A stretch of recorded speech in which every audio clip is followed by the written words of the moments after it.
What's up, guys? Here with you with FC Wonderkid, episode 20. Here with my guy, Brendan. How are you? When it's not club football time, it's a little dreary here. But hey, World Cup qualifying has started, and it's a different pace, but it's a fun one.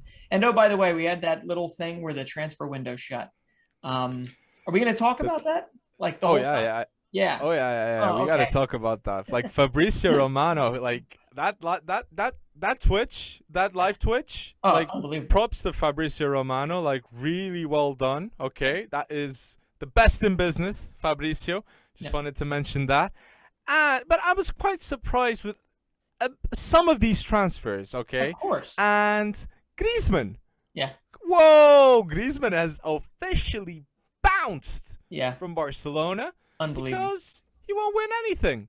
Oh. So, what are your thoughts on that? What are your thoughts on Griezmann? Well, I mean, it's just unbelievable. It was at what 120 million, 110 million when Barcelona originally signed Griezmann from Atleti, and this one is going to be a loan with what a 40 million euro purchase, and it's essentially like you're just giving back Griezmann after giving them Luis Suarez on a free, after basically losing the La Liga title to Atleti, and now they've got Griezmann back along with what 80 million euros of a Mm-hmm. difference between the two. So I gotta say, from a business standpoint, obviously Atletico took advantage of the situation, and like you said, Antoine Griezmann saw the writing on the wall, and he decided to get the hell out of Dodge. But man, I mean, from a footballing perspective, what do you think that does to Atleti? I'll be honest, like there's like an unknown scenario here, like a backfold that Sure. is the truth is Laporta is like becoming like the savior of Barcelona, okay? Okay. Bartomeu gets Griezmann for 120 and Yep. Laporta is here saying, "Okay, this is what happens now. This is what man I need to manage now the club well. And yeah, we need to sell him for 40 million.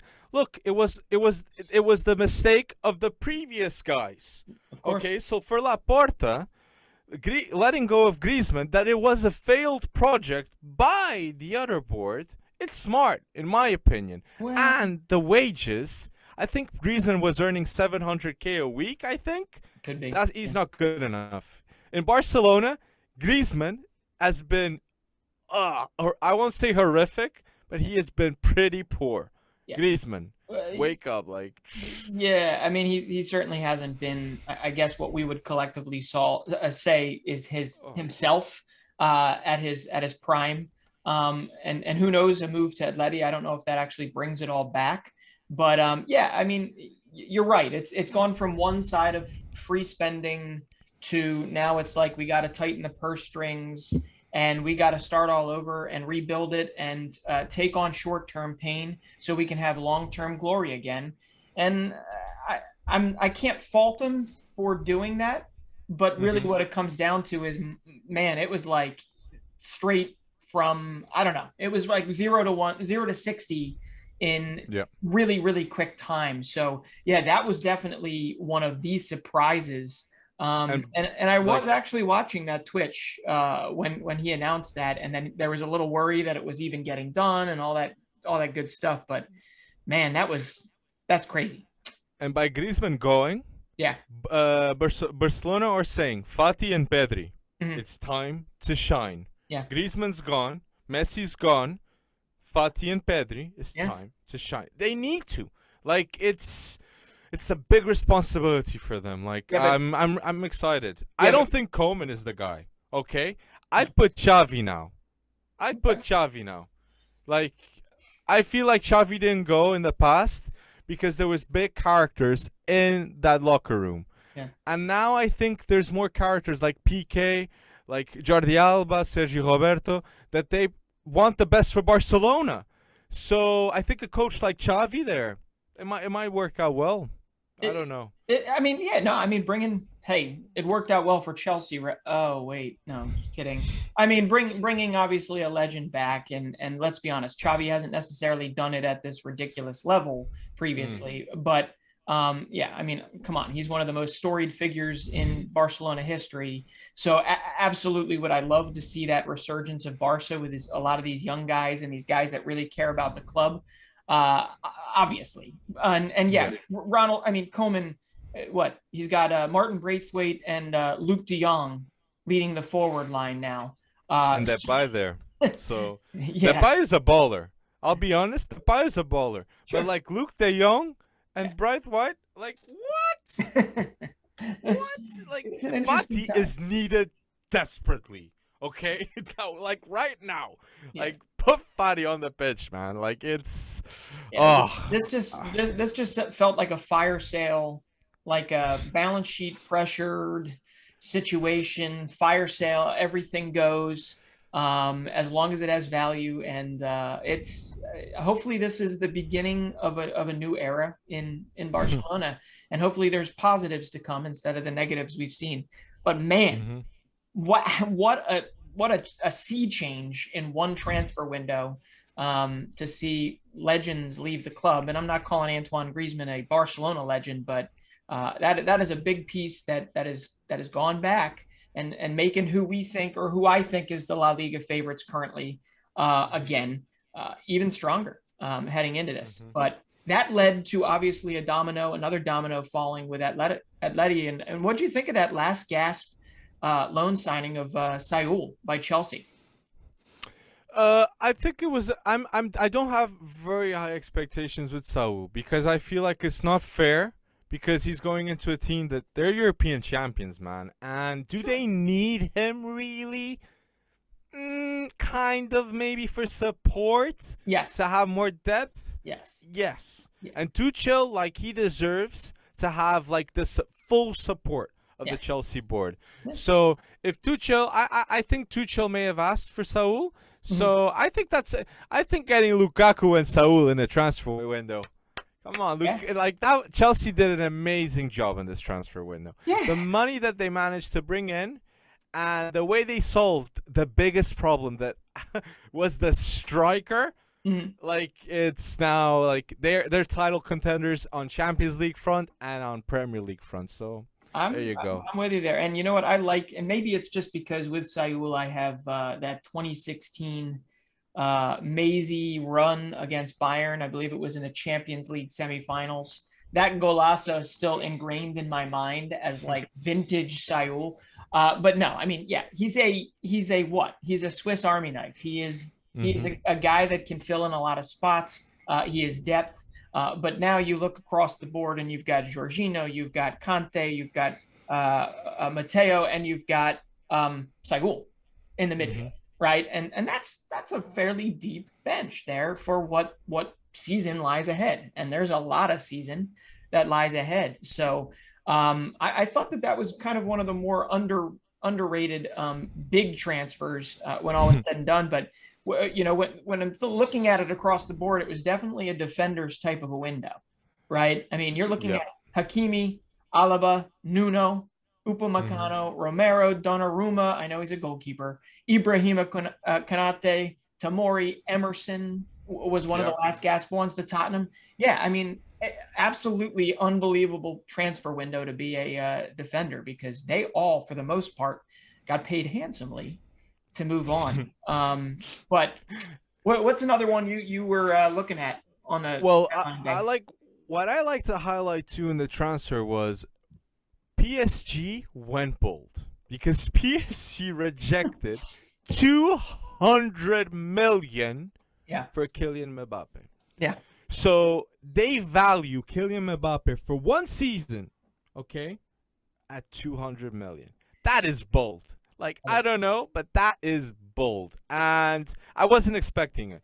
I thought they were going to say, "Look, we can't keep him. We won't have him next season. We'll get 200 million, and maybe we'll snatch up Harry Kane that doesn't want to stay at Tottenham." I don't know. I'm joking, but someone, okay, like Richarlison was being talked, but you know they could have made something happen, and no, 200 million ain't enough. yeah. Like And Mbappe still did not obviously sign an extension in any way, shape, or form. So he the won't. fact that Real Madrid can probably get him cheaper at some point in the near future, yeah, makes that an even bolder. I basically just said the exact same thing a different way. Mm-hmm. Um, but you got to think, I mean, it makes me a little bit happy because now you've got Mbappe and Messi and Mbappe learning from Messi and all that good stuff. And PSG can Mm-hmm. really, go after it. But do you think that this virtually guarantees that Kylian Mbappe maybe moves in a January window that's not normally known for like massive surprises? Or do you see this literally being Kylian Mbappe signs a free for Real Madrid next summer? I think they'll test it out. I think they'll see how it works out with all these big time players, Yeah. with Neymar, with. Well, I think it's because it's not just Neymar and Messi. Yeah. Like you got Khems, you got Donnarumma, Mm-hmm. even Hakimi. I consider him a world class star. Sure. Wijnaldum is a world class star too. Mm-hmm. So Verratti is a world class star. So I'd wait. Let's. Yeah. I don't know. I think PSG must aim for the Champions League. Yeah. Okay, in my opinion. So the team are it's very hard. You see, Yeah. it's very hard with PSG to talk. Like it's I don't know. And honestly, I am thinking more about Pochettino. I'm always when I start thinking about PSG with all these transfers, all this money, I Mm-hmm. start thinking the pressure. It's Poch. It's I don't know. It's a lot. It's a lot of stories there. And there's a transfer that I wanted to talk about, Sure. and it's I'd say under the radar, and that is Moise Kean. Okay, Okay. it's Moise Kean redemption time right now, and because I feel like he's under the radar because we were talking now PSG, and he shined there, Yeah. and he showed himself in a different picture, and I'm kind of getting Lukaku type vibes with him. Okay, I'm not Interesting. saying he'll be the same level, Sure. but Juve getting Locatelli and getting Moise Kean with these redemption, I like these transfers that I'm seeing here. So, Yeah. I mean, it's also kind of poetic, right? Moise Kean mm, debuted for them at what, 16 years old, and now he's back what, 5 years later. Yeah, I obviously hope the best because very clearly it didn't work out at Everton. hmm Um, and I would have actually loved to have seen him one more year, give it a shot in the Premier League, but it was just pretty clear when he had that success at PSG that he needed to move on, right? yeah, But yeah, Moise Kean, that's a good one, and I think he should do well. But obviously, is he the replacement for someone named Cristiano Ronaldo? No, but he is a young guy that can grow with them and eventually get a proper move. I just want continuity for him, a place where he can hmm go, grow, and score a bunch of goals. hmm Um, so Well, that you is a good one. mentioned Ronaldo, and in this transfer window, Messi and Ronaldo left, Yeah, but in the next one, just hold on. Haaland and Mbappe. Okay, sorry. I just screwed that up for you because I No needed to worries. pause for a second. That line that you just said, it's a very, very simple line, but my goodness, Cristiano Ronaldo and Lionel Messi left in the same transfer window. I know it's insane. Like I never thought I'd see Messi leaving Barcelona. Yeah, I was getting to that stage, same. Yeah. and Messi and Ronaldo leaving, Mhm. and now next year Mbappe and Haaland leaving. Like football is absolutely going bonkers, man. It is. This is like the day and age, like with social media, like it's the hot topic, and it's only gonna get better because all these players are gonna improve. And yeah, I was just hyped. I was just thinking about like, yeah, Haaland and Mbappe, they'll move next season. Yeah, So and it's interesting there because you obviously have two legends of the game moving on, and then the two we're talking hmm about that there will be a rat race for next year or next hmm transfer window essentially. No, next year, next summer. hmm Are two of the upcoming stars that likely are picking up the torch and are going to be battling head to head goal scoring wise for years to come, I unless of agree. course they're both on Real Madrid. But um, I don't think that'll happen. no, I don't I don't either. think that'll I happen. don't either, but that would be interesting, wouldn't it? I think he's coming to the Mbappe, Prem. I think he's coming to the Prem, Holland.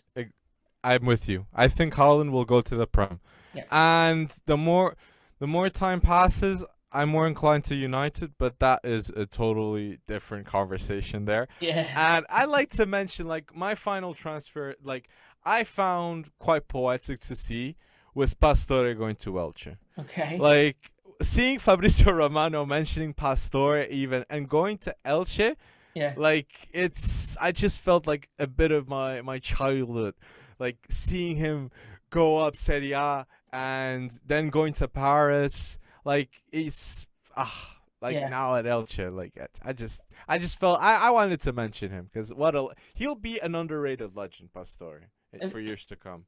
Well, I've already So forgotten him. Sorry. That was just mean. That was mean, rude. roast. It is tough. It's been a while since he's been somewhat relevant, and I actually True. I don't have the same memories of Pastore that I do, obviously, of Sayul with a 5 years ago scoring that goal in the semis. But But Pastore and Ibra at PSG, that was a duo there. yeah, that's Like, that was a duo there. I remember, like, I like that duo. I like that duo at that time. okay. But Okay. it's yeah. No, but it was Ibra, Thiago Silva, and Pastore. Wow. So Thiago Silva was a beast at that time. Like, Wow. that is an underrated legend. Thiago Fair Silva. enough. That is Fair enough. another. We're going off. You want to go to the next topic? Well, no. I've actually got just two more things to say. Okay. But after this, I will go look up some Javier Pastore highlights on YouTube, and I'll re-educate myself. But I got to ask you just a straight question. I have a feeling where you might go with it, but I purposely didn't tell you I was going to ask you this because I want a real reaction. Which transfer is more important to the club? Leo Messi to PSG or Cristiano Ronaldo to Manchester United? Not who's better. Which transfer is most important to the club?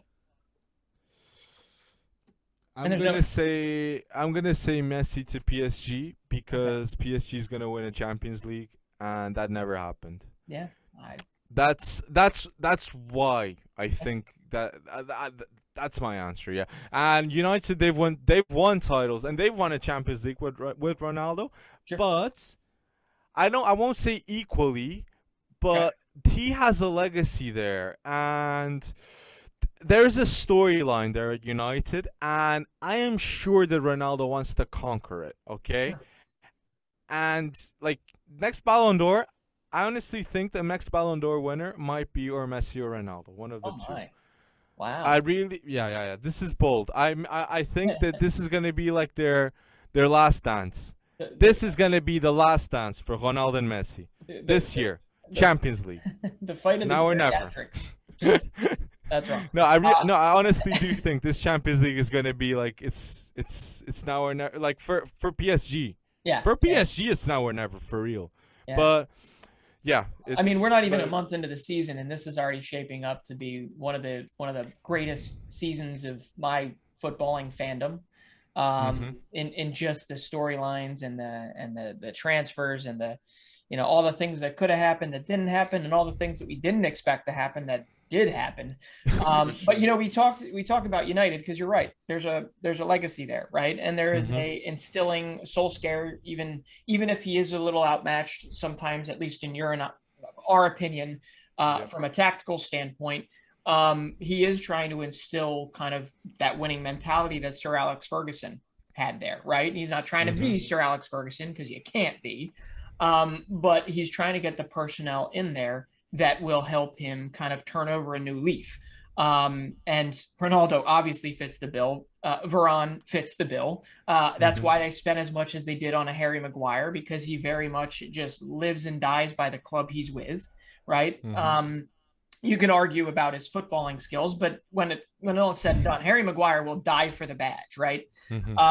But we then also have to look at, they're starting to make kind of, I think, like smarter decisions.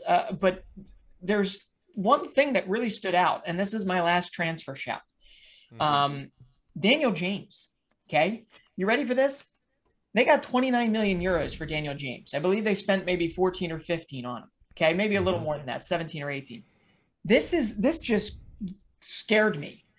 It was the first time, and someone correct me if I'm wrong, but it was the first time since Sir Alex Ferguson left and retired that United have made a profit on a transfer. You serious? That's That is sad. I went through What? Transfermarkt and looked for this, and I couldn't find anything. I even like looked on Twitter. I looked on, to see if there was anyone refuting these claims, and that one just stuck out at me, and I could not believe it. And that's a hell of a deal too. Getting 29 million from Marcelo Bielsa and Leeds. Obviously, there's some unfinished business there because they almost had him in the bag back in the day. But man, 29 million for a guy who's good. He fits the bill of fighting for the badge, but ultimately they needed to balance the books, and they sent him out. I wonder if that's kind of like a sea change deal for United, where you start to see them just get so much smarter in the transfer business, because obviously the ins were really good this year. You're going to have to see the outs moving forward and where they go with this. So crazy. I agree.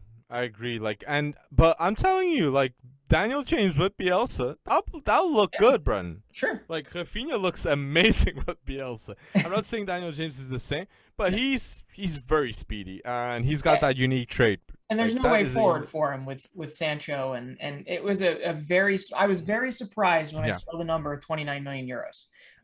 Not because Daniel James is not a good winger, but that's just not the price for him. After 2 years, that's just not the price for him. But hey, he's a United player, and that comes with a bit of tax there. So if there's any transfers that we didn't mention you want to discuss with us, go comment down below and feel free. We'll answer all the comments. So next topic is the top 10 under 23 transfers. Yeah, we're not really moving on from transfers, are we? we're not, because there's a lot to be talked still. And we wanted to make a list, in our opinions, important to say, what are the top 10 transfers of under 23. Before you see the video, guys, go comment what are the best under 23 deals that you think should be on this list, okay? And then see if we put it, because, maybe we should have. We don't know.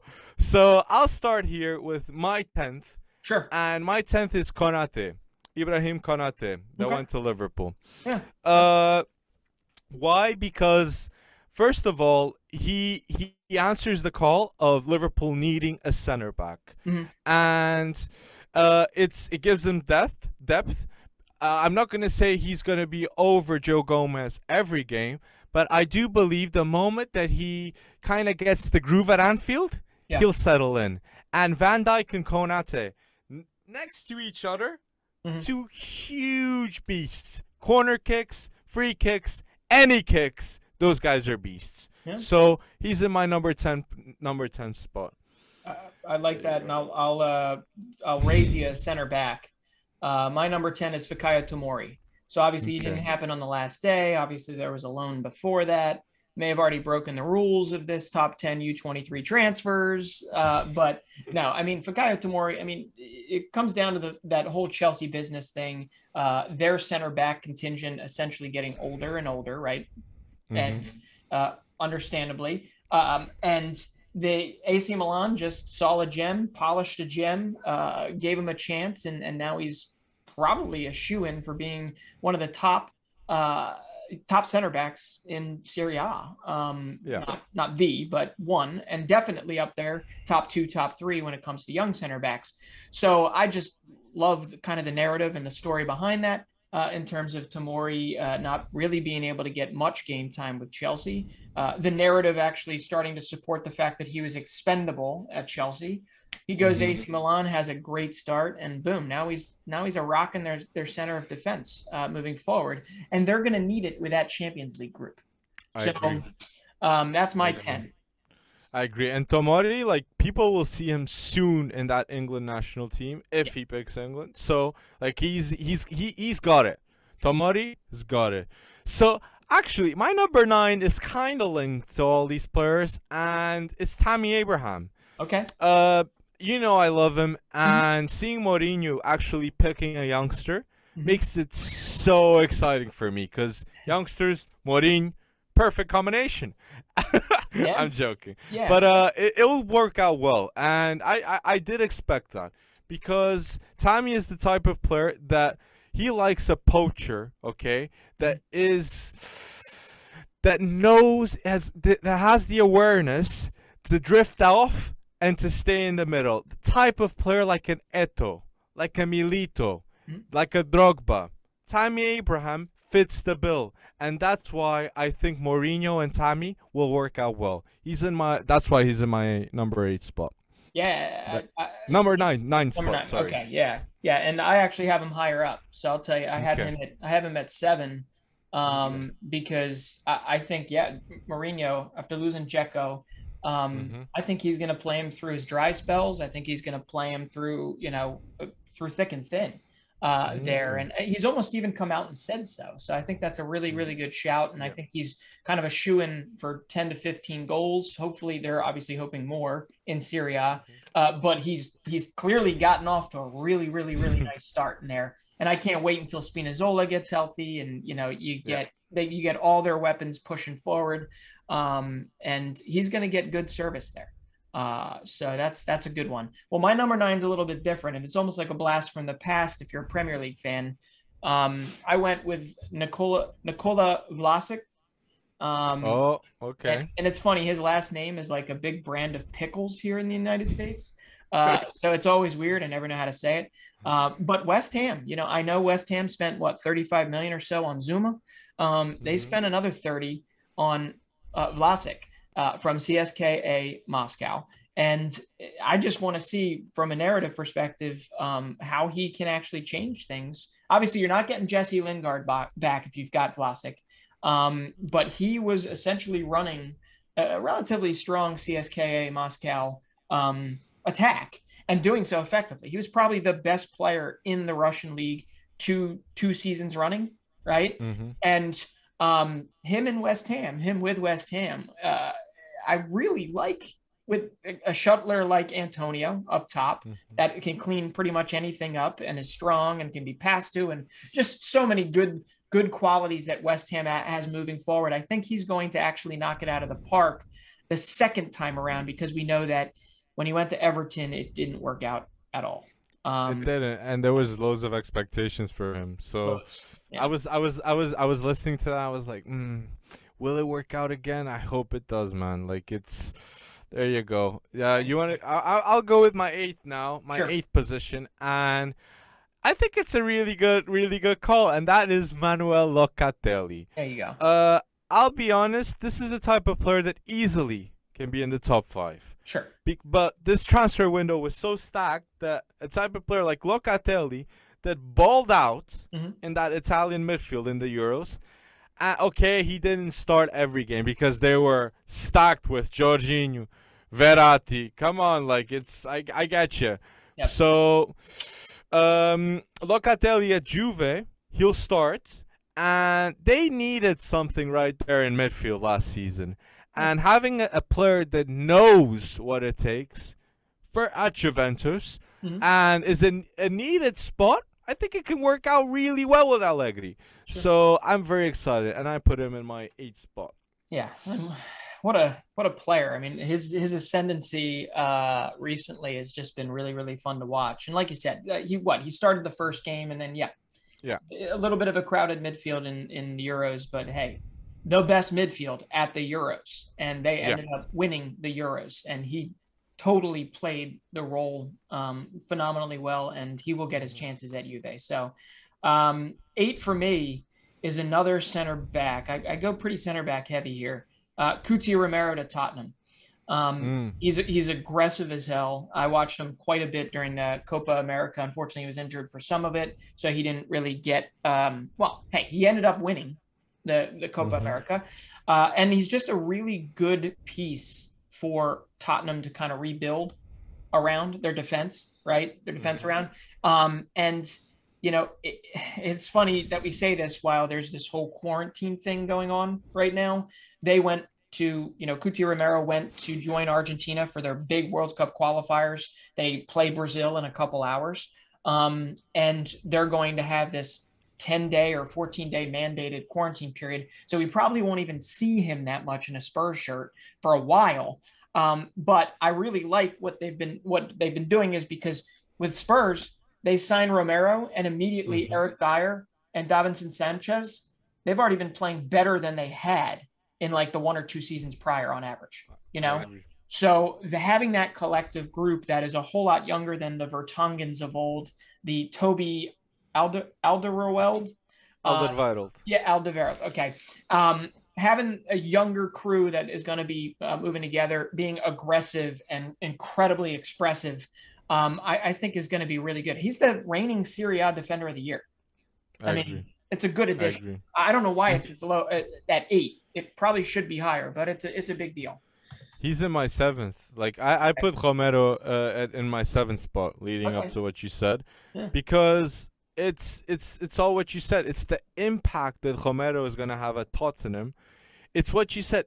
Dyer is now looking a much better center He back, is. and David Sanchez is looking like a much better center back. Yeah. But Romero is gonna be the guy, and I'm expecting it. So Tottenham fans, be excited. Like Yeah. that was a good deal done by the club. Very good. So he's in my seventh position. For Okay, sure. and my 7 is Tammy Abraham, so So we there you can go. move on from there. Who's your 6? So my 6 is Camavinga. Okay. I was surprised that Camavinga left the way he did. Okay, it was I think there would be more hype with him, honestly. And the truth is, Real Madrid saw that they weren't going to get Mbappe, and straight away they drifted their focus into Camavinga, and it was fast. Fabrizio Romano put it out. Camavinga was at Real Madrid. So these guys know what they do, and that's why they're the Galacticos, okay? Because management-wise, they know what they need to do. And yeah, Camavinga is the start of a rebuild, Yeah. like extending Valverde, like Casemiro. picking the pieces exactly. Casemiro. There's another extension there too. I can't remember which one, but like Valverde was the biggest one until 2027, and Camavinga, Casemiro, and Valverde, that is Real Madrid's trio in the next 5 years. So, a la Madrid, be excited, guys. And yeah, that's my number 6. Yeah, and he's not my number 6. He's a little higher up, and a lot of Okay. it's probably because of my attachment to kind of reading up about him and learning about him, and he's just such a positive force. You know, this is a kid, another refugee that came. I believe he's Angolan refugee. Angola, yeah. Yeah, came. They obviously had to go through a lot of trials and tribulations to get there, and he's now essentially making good for his family, right? And first off, the price from a business perspective for Real Madrid is just unbelievable. 31 million for the potential that he has, and not to mention he's pretty close to world class now as it stands. But also got to credit Stade Rennais for once again building a phenomenal prospect. Okay, like they do so regularly, and not wanting to get in his way. Right? They knew he wanted this move, and they didn't say no. You have to give us 45. You didn't, to the point where it almost feels like Stade Rennais got fleeced when it comes to the actual price. But we know his contract was coming up soon, so you know he's going to move out of the limelight. Where at Rennes, he was the star of the midfield, right? And he's going to essentially turn into kind of tutelage mode, right? He is going to be tutored by these guys that have several years, Valverde and Casemiro, many more years, but like a Modric, you're going to have these guys take him under the wing, and it's kind of great to see. Oh, and Tony Cruz, right, too. So I like it, but he's my number 3. But I did a really bad job at ranking these. There you go. So who's your 6? My 6 is Upamecano, and we don't really need to talk about that because I think he's already shown there's going to be a growing pains with some of these guys. Upamecano's already kind of gone through that stage, but Bayern obviously is starting to look more and more like the Bayern that we expect. And even more interesting is the whole. This is a broader problem I have with the Bundesliga. Just being able, the fact that you're able to get Nagelsmann, and then Nagelsmann's able to get Sabitzer and Upamecano like that. Where is the competitive collusion that keeps these guys out of their hands, right? Bayern is going to win 15, 16 in a row until these teams decide to stop selling them their best players or insisting they have to go elsewhere other than Bayern. I agree. I don't agree. That was something that did confuse me. Nagelsmann, Sabitzer, and Upamecano going to Bayern. That is like, yeah, there's no. It's just Dortmund now. It's just Dortmund. But they still, like, next topic we're going to talk about. They still did good money managing that money. So my number 5 was Hakimi. Okay, I don't need to talk too much about Hakimi, but truth is, like, Hakimi is top 5 in my opinion right backs in the world. So PSG, by getting him, they're investing in the future and in the present.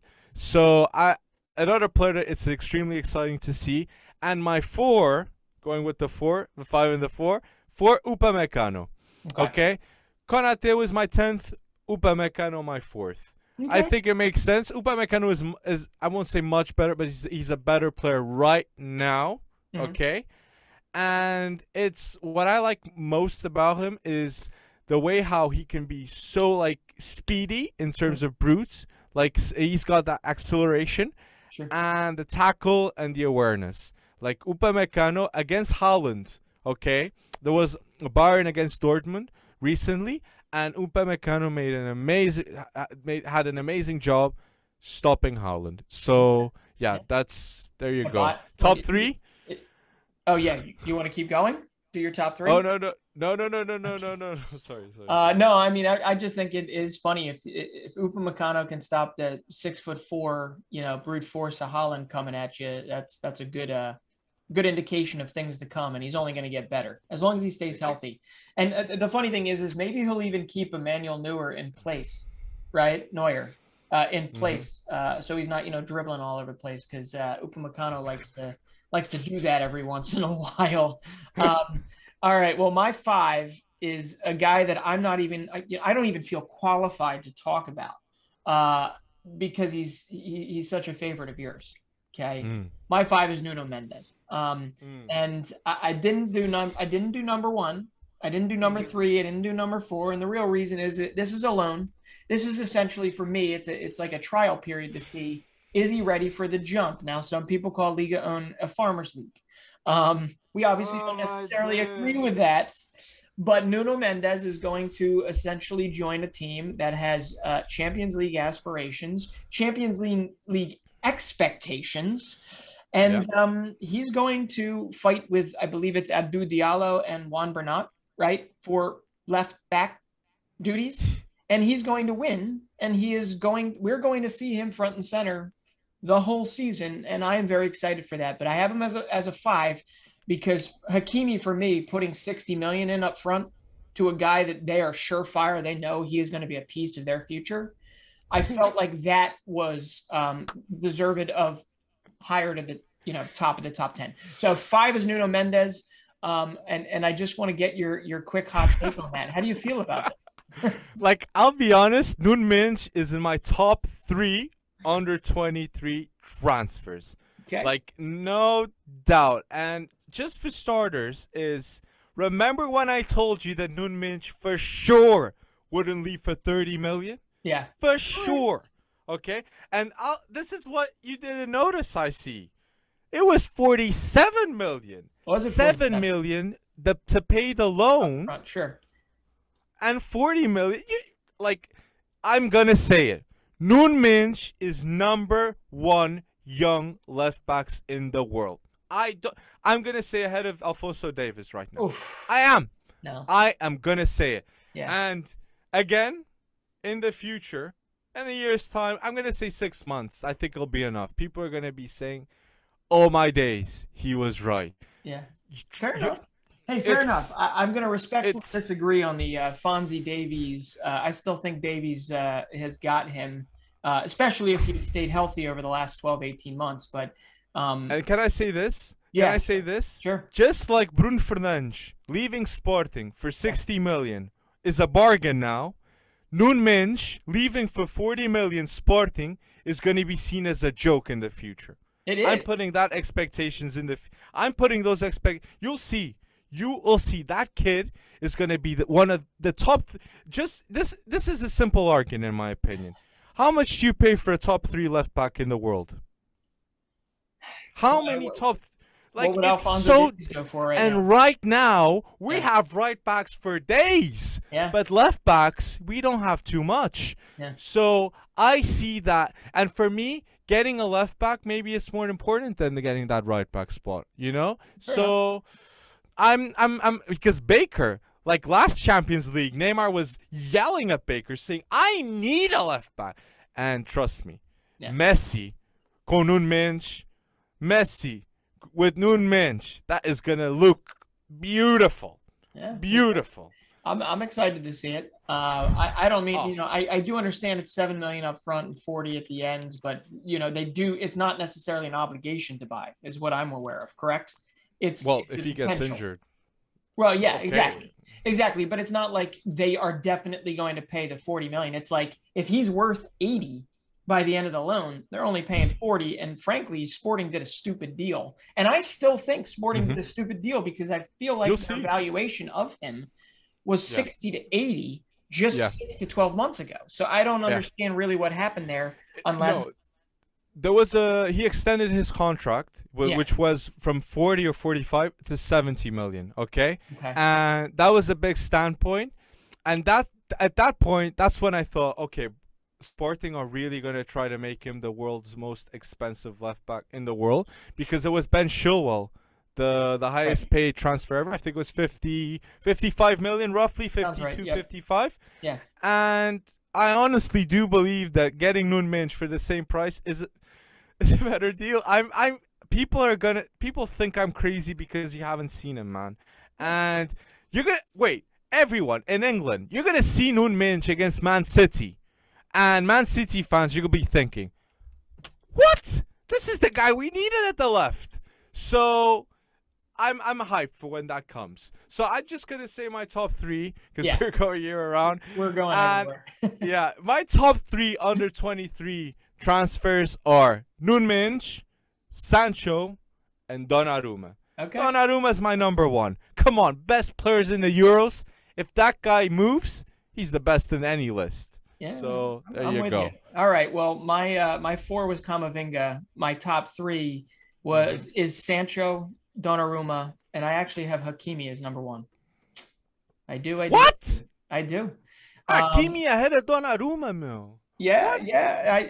I because they have Keylor Navas, but I get it. That's a glut. That's a glut in the positional standpoint. They needed a right back. This is the one they paid 60 million euros for. I get it. The salaries are high.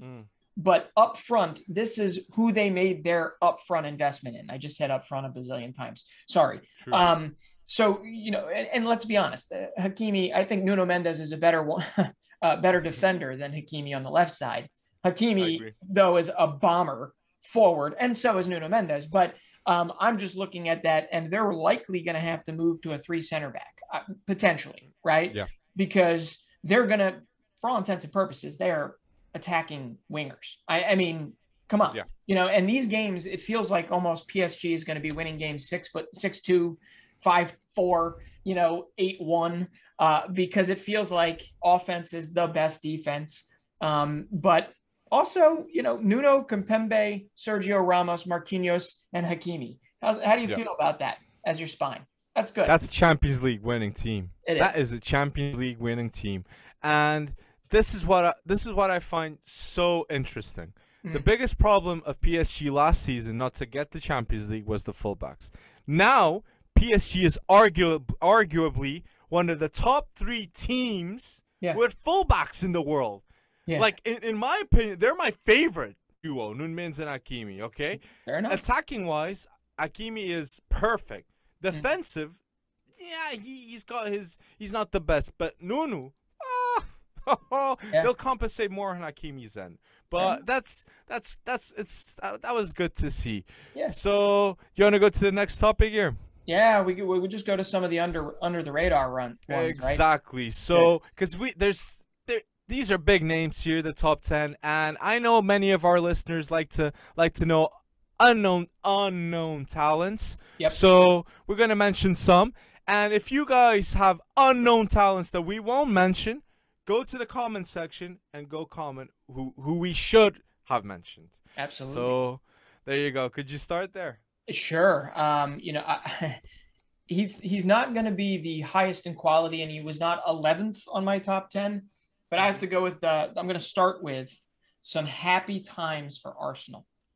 Okay, I love, and I've been able to watch a lot of Takahiro Tomiyasu. Okay, he plays center back. He can play right back. All right. He's disciplined. He's just there's a mentality here that I really, really like to this signing. That if they can find their way through this crappy period of time, okay, a guy like Ben White, a guy like Takahiro Tomiyasu can be the ones to start to rebuild. And there will need other pieces will need to be added. But he's determined. He's tenacious. He's hell bent on like learning all the time. Everyone that's essentially ever played with him and talked about him says pretty much the exact same thing. And I really do believe that it's kind of a turning of that mentality leaf that I think Arteta is trying to instill. I don't know for sure, but Tomiyasu is a good one. And I really do like that. I think they overpaid for him, but I really like that. It feels like it was rushed, but ultimately in the end, if you're going to pay money, Tomiyasu is a good find. Okay. And no, I'm not willing to wager on it. So don't. There you go. But like you mentioned Arsenal, and I have here my notes like Stadren. I'm gonna put a bundle here, okay? They got Luke Bade for 17 million. Yeah. They got Kamaldeen Suleimane for 15 million. Yep. And they got Lovro Majer for 12 million. That adds up to 34 million. Okay? These three transfers are better, okay, in terms of business, like the money they spend and what they'll get, better than all five of those Arsenal transfers. I know. And then I see other clubs like in the own league. Yeah. We got Leicester doing better business. We got Norwich. Okay, I'm saying Norwich is doing better business than Arsenal. Zolish is going to be triple the price when he ends his time at Norwich. Kabak going there. That is an underrated move. 14 million buyout clause. Sure. Okay. Yeah. Sargent. So I see some of the comment section saying, okay, you don't understand, like United can overspend with the wages and Arsenal it's 130 million. We need to spend a lot of money. No, mate. No. There's better players out there that you can get for a good deal. Okay, and yeah, Stade Rennes is showing how it's done, and I wanted to mention those three transfers. Yeah, I just tried to say something positive, and right away, no, just kidding. No, I get it, and both you and I really, really want to see things different for the Gunners. That's for sure.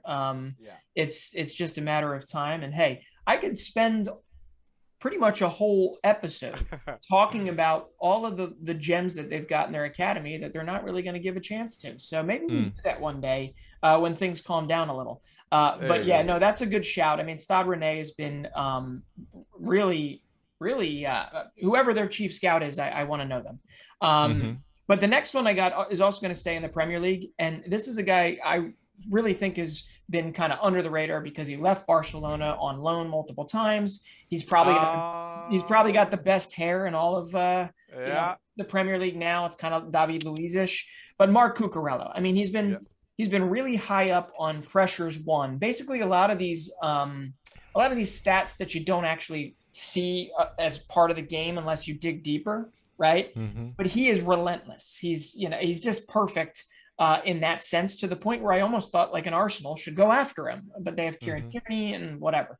But Marc Cucurella is a great signing for Brighton. Brighton has made several great signings because they got the Ben White influx, but they were also able to hold on to Basuma. They did some good business. This transfer, who's the other one? Enoch Mwepu from Red Bull Salzburg. But Cucurella, I think, is the gem there because he was wanted by clubs a little bit higher up. He was doing pretty well for Getafe. And if they can gel all these players together, they're comfortably Premier League, and maybe they start to creep up over time, above mid-table. But Cucurella is a great player. I enjoy that. I love it. That's a fantastic mention. And the more football I see is the one of the most crucial positions, at least in modern football, is becoming the wing backs. Yeah.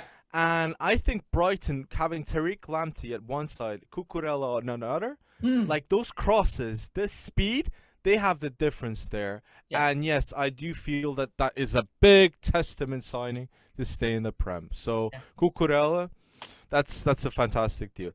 And so I'm gonna stay in the Prem because I like that conversation, Premier League, Sure. and I'm gonna go with a player that should be on many fantasy teams, and it's Hudson Edouard, Ah. because he fits the profile. Mhm. Okay, he's French. I'm joking. Like, cause they got Olise. That's They right. got That's like fair. they're getting so many French foot. I'm joking, but It's fair. no, It's fair. it's fair. So, but like Hudson Edouard, Mark Gahey, Conor Gallagher, Olise, Yeah. everything here is 50 million. Okay, and that is a good transfer business by Crystal Palace. And do I believe Hudson Edouard could get 10 goals in the Premier League? I do. Yeah. So I'm confident to see, and I think that was very overlooked. And he's a player in the biggest league in the world. So if he's scoring goals in that league, he'll be talked about. Yeah. So Yeah. No, Hudson that's Edouard. a good one. And you almost feel like it could be um what's his name? Dembele, like a Musa Dembele redux in Yes. terms of where he moves and he just really starts going off the charts when it comes to goal scoring. Odson Edward obviously has been their, one of their top scorers over the last few years, Yeah. and really expect to. It's a changing of the guard at Celtic right now for sure. They're starting to kind of move key pieces on of the yesteryear, and they've got a fight for the SPFL title against Rangers again this year. So I hope he does well in the Premier League. You got to remember they also have Mateta, Crystal Palace do. So it's kind of like they've got some pieces. Whether or not they can put them together, that's up to Patrick Vieira. But Hmm. good shout. One of the ones I got to bring up here, I'm obviously an American, but I gotta talk up my Canadian counterparts here. Um, Tayon Buchanan, okay, to Club Ah. Bruges. All right, winger. He's become probably one of the best wingers in MLS. Plays for New England Revolution. But I really am keying in not just on Buchanan, who I think is going to set the Belgian league alight for them. I have to key in on the whole Club Bruges window, which feels straight out of Football Manager. Okay, you've Hmm. got Antonio Nusa from the Elite Syrian. Okay, I believe he played for. He's a young 16-year-old. I believe he's a winger. You guys can tell us a little more about him, but from the clips I've seen of him in the Elite Hmm. Syrian, he has been playing well beyond his years at 16. They Okay. got Owen Otasoe, who is a U.S. men's national team player. Oh, Big guy. Wolves. Yeah, Wolves guy. They got him for $4 million. They got Kamo Soa, who scored close to double digits in the pro league last year, but was on loan from Leicester. They got Hmm. Stanley Soki from Nice. Moasa, the left back from Stade Rennais. Okay, because Hmm. you have some has to go out to come in. I mean, these are really solid pieces that they're adding to Charles de Ketelaere. They're adding to, they brought in Wesley from Aston Villa.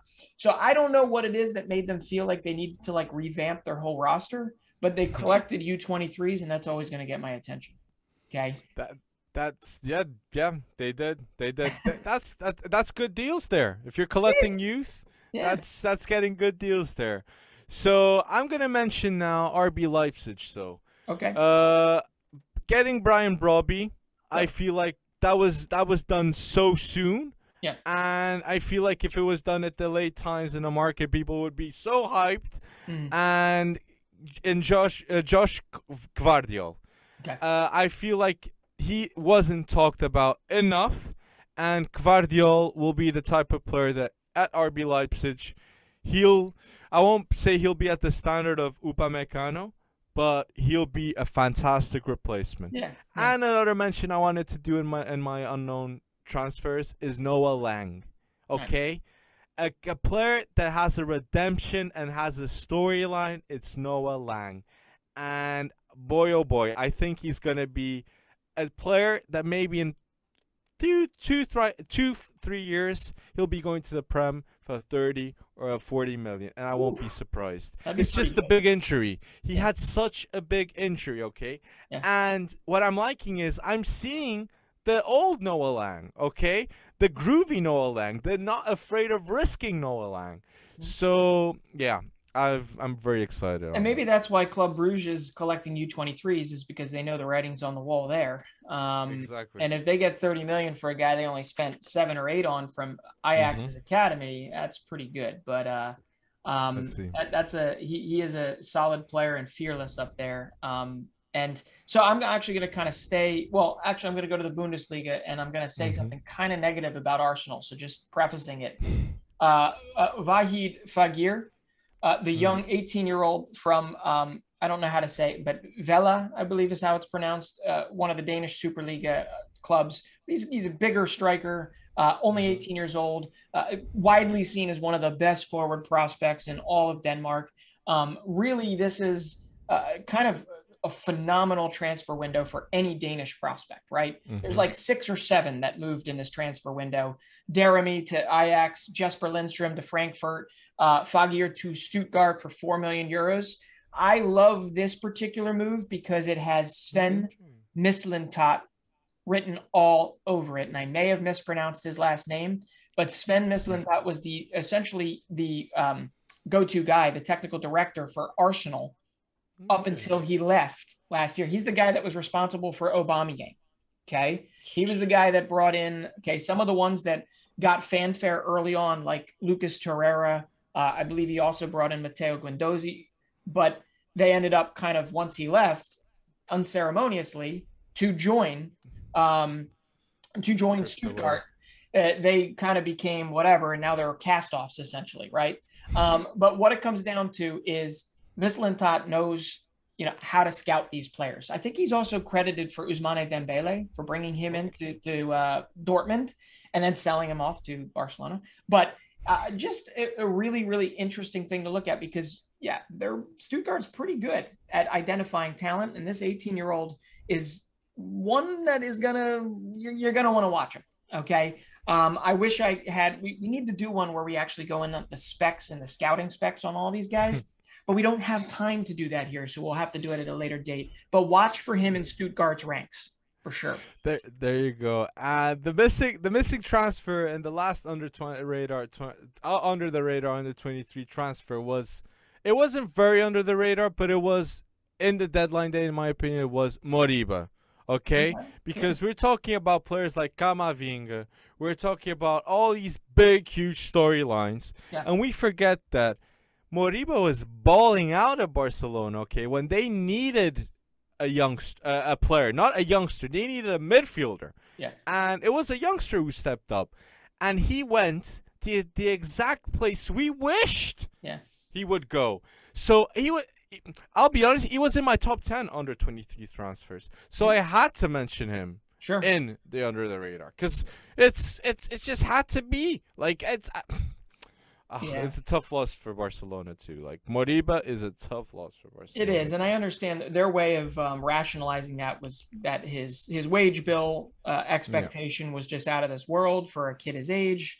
But if you have a club that's run like Leipzig, you know what you could bring in, you know what you have going out, mainly because they're selling all their best players to Bayern. But Moriba, yeah, like you said, that is just a great place, and one that you and I 100% wished that was going to be the destination of choice for him. And there's so many more beyond that. I mean, Sebastiano, like Esposito, balling out at FC Basel, and now you're adding like a Jolson Fernandez to that, and a Thomas Tavares. You've got Diego Rossi going to Fenerbahce. There's so many. I could sit here for the next 30 minutes listing ones you have to watch.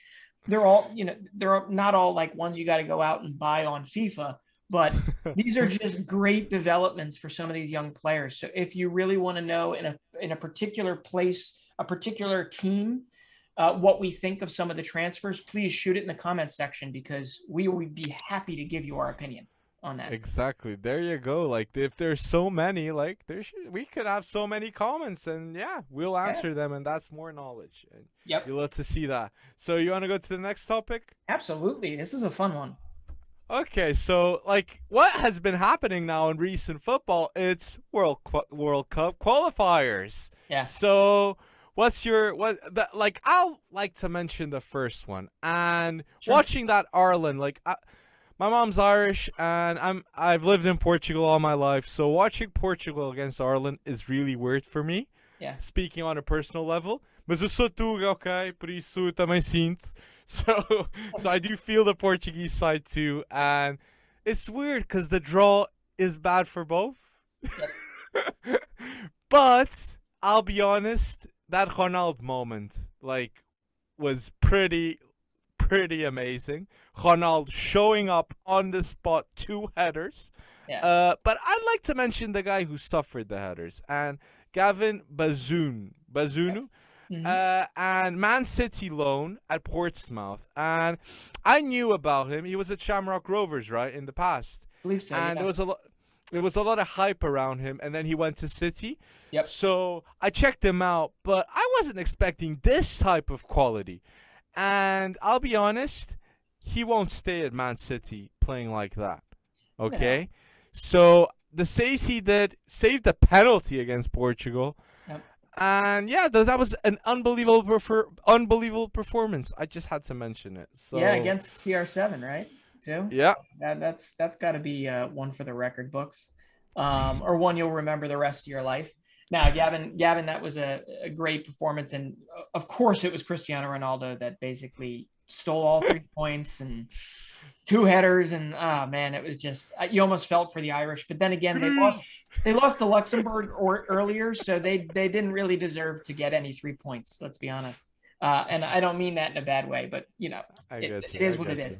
I got to bring up guys that you and I both enjoy, and who we both think are going to do really well this year. And actually, one of them I'm very surprised didn't get a massive move, but Alexander Isak and Dejan Kulusevski for Sweden. Kulusevski had the match-winning assist against Spain. Alexander Isak had a goal early on in the game and looked every bit the part. And this was, believe it or not, a Spain that looked like they were missing, guess who? Pedri. They were missing Pedri. And guess what? He was being given the break that he so deserved because he played in the Olympics instead of the World Cup qualifier, and they lost. So Isak, Dejan made it very tough for them. But in the end, I think it was more Spain shooting themselves in the foot. But yeah, I really like the future of Sweden. I've said it. You and I have we haven't argued about it, but we've talked about it. Isak Kulusevski down below in the U21s. You saw a guy like Anthony Elanga. There's just a lot of cool parts to go with some vets like Forsberg and some others that we really do enjoy moving forward. So Sweden got 3 points against Spain. So yeah, and I was surprised by that, and I was surprised too. Very good mention there, Alexander Isaac should have left this summer. Yeah, many teams would have loved to have Alexander Isaac there. Yeah. So yeah, that's a good mention there. I'm gonna go a bit under the radar here, and it's Manor Solomon for Israel. Nice. Because come on, he's got 10 games and he has 4 assists, 4 goals and 3 assists. And that's pretty good stats. And if Jose Bot likes the talents at Shakhtar, there's a reason why, okay? That guy was a genius at Benfica, and at Shakhtar he's snatching up talents fantastically. So I watched a bit of that Israel game, and Solomon, I dare to say he might be one of the best dribblers in terms of speed. Yeah. In like youngsters wise. He's 22, and Shakhtar, I don't know if they'll keep him too long. So 10 games, 4 goals, 3 assists, balling out for Israel. Yeah, Manor Solomon. I do remember some Champions League or maybe it was Europa League, but some game last year where I got the chance to watch him full 90 and against Real Madrid. Yes, and had a great goal. And he was really good. Total fearless dribbling that you had just mentioned. So, and you also have to applaud Aaron Zahavi as well, who is ageless, timeless, scoring goals left and right for PSV, comes in, scores a bunch of goals for Israel, because Israel beat up on Austria 5-2. Like, Austria is not an amazing team, but they're also not a bad team in any way, shape, or form. So to win 5-2 is impressive. But Yeah, that's a good shout there, Solomon. I have to go to Turkey here because they were so underwhelming in the Euros, right? But Hmm. Cengiz Ünder has been on fire to start the season, and it's really nice when you see a guy that you know has a lot of talent stay healthy and just be able to ball out, right? And Ünder, since moving on loan to Marseille, he's got 3 goals in his first 3 matches, and then he had a goal and an assist versus Montenegro. And Hmm. Turkey's looking dangerous again. Um, I don't know what it is or why it is, but I think Under has the answer and is going to wind up being a big part of that answer for them. Not saying they're going to qualify, but Cengiz Under, who is on loan from Roma, is going to be one to watch, right? Like, I'll be honest, like Turkey do need a redemption after what happened in those Euros, They do. and everyone was like with huge expectations, and Yeah, maybe he was the missing piece that just wasn't. Yeah, yeah. yeah, could I be. there you go, there you go. I'm gonna go with a player too, so that is in form for his club and is balling out for the national team. And I'm gonna go Cody Gakpo Nice. for from PSV, Mm-hmm. and a goal and an assist. Come on, what I'm amazed about him is how comfortable he is with pressure. Sure. Okay, first time ever playing for Holland, he snatches up the goal. And what I saw against Benfica, I remember, he's confident enough to shoot the ball. Yeah. And if you're confident enough to miss that ball, and and just having that Mm-hmm. dominant presence that he has, like he is one to watch. And I honestly think he'll be he'll be a player that will stay in that lineup for the Netherlands. I'm very very hyped about him. That's a good shout. So Yeah. Cody Gakpo, he's playing really well. Yeah, and it just goes to show that I guess there is some correlation between club form and international form, and it Yep. carried over for certain because Cody is obviously one of the better players on PSV Eindhoven, who seem to be scoring goals for fun these days. Well, I'll add another in there, another guy that, like Sengi Zunder, for me, Hmm. always showed that he had talent and I just never it just never really came to fruition. And that has to be Kalechi Iheanacho. Ooh. I know he's 24, but like he scored a whole bunch of goals last season. I think he even scored in the 20s last season. 24 Hmm. goals for Leicester, Yep. and had 4 on the way to the FA Cup win. And he just scored 2 goals to start Nigeria's qualifying campaign versus away at Liberia. Okay, Hmm. and I know that we don't know much about Liberian opposition except George Weah is their best player of all time. But Kalechi Iheanacho is a guy that I remember when he signed for Leicester. I looked at that and I said, that's a crappy piece of business. And that's a Mm. wonderful piece of business for Manchester City to get 28 million euros for a guy that I thought was good, but wasn't really going to amount to anything. And man, has he shown in the last season or so that on a delayed fuse, he can be a Hmm. very, very relentless and effective part of a team's attack if you're patient with him, right? Yep. And for him to score 2 goals for Nigeria, and I think he's going to have another big season, even with Patsa Ndaka up there for Leicester. But I just love to see this kind of resurgence and this building on some momentum that he's got. So There you go. I'm gonna go here with my final one, and I'm gonna mention Mokoko nice. because he did a hell of a landmark as he always seems to do, and youngest scorer in Bundesliga, youngest appearance in Champions League history, and now he's the youngest player to score a brace for the under 21 German team. Yeah. And like Wirtz was there playing, okay? So they're not short on ballers. And just the fact, okay, it was against San Marino, but he made it. And Mukoko, like, is the start of something special. It is And yeah, I wanted to mention him in still there. 16 years old. It's crazy. Yeah, it's Well, crazy. there's so many more we can name, but the last one, and I'm surprised you didn't name Gareth Bale with his 2 penalty kicks and a nice extra time winner. I got to name somebody that Iceland is still kind of in the running. They're not the Iceland that we remember shocking us during the Euros a while back, but they are trying to usher in a new era. And I was really surprised to see on the team sheet the first game earlier in the week, Andre Good Johnson, who is the son of Chelsea, dare I say it, legend, but definite star, Eider Yeah, Good Johnson. yeah. And yeah, at 19 years old, he actually made his debut. And then just today, this is a Sunday, he goes on, scores the match winner in an Iceland win an equalizer, not a match winner, in extra time or very close to extra time against North Macedonia, who we know were in the Euros and like didn't look too bad. But it's just such a cool thing sometimes to see. Yeah, Andre Goodjohnson, who plays for Real Madrid, just made his debut within the last week for Real Madrid Castilla, their reserve squad, makes his debut for country, and then scores his first goal for country all in like 10 days time. So good on you, Andre. There you go. That is so true. And it's interesting how these Icelandic talents, they seem to develop them really well there. Yeah. So a small country, but a big development. So Sure. Good shout out there.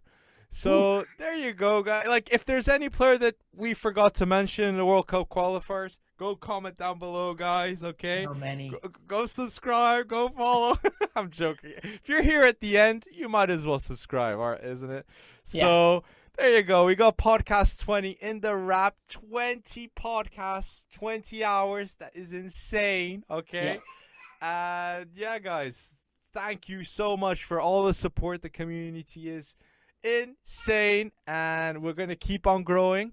Yep. Twitch, okay, is a reality, guys. Okay, every day that passes by, Twitch is more of a reality for our project. So be excited, guys, and yeah, just hook up FC Wonderkid on Twitch and go follow. Yep. So you show that you saw this podcast until the end. Okay, you made sure you showed the support there. Yeah. So there you go. Well, there's also, we'll be doing the notes. We'll be doing all that stuff at some point. We're just kind of getting geared up to expand, if you will. Exactly. Cameras, all that good stuff. So please, constructive criticism, we love to take it. We know that we can't get to everybody in an hour and 10-minute podcast, but we love to talk about it in the comments. So please send us an email, comment, whatever you want to do. Get to us and we'll get back to you, because like Alex always says, it is the community. It's the community, man. And yep, on to episode 21. You almost went bold there. Yeah, almost. I'm joking. Yeah, okay. There you go. Episode 20, guys. Thank you for listening. See ya.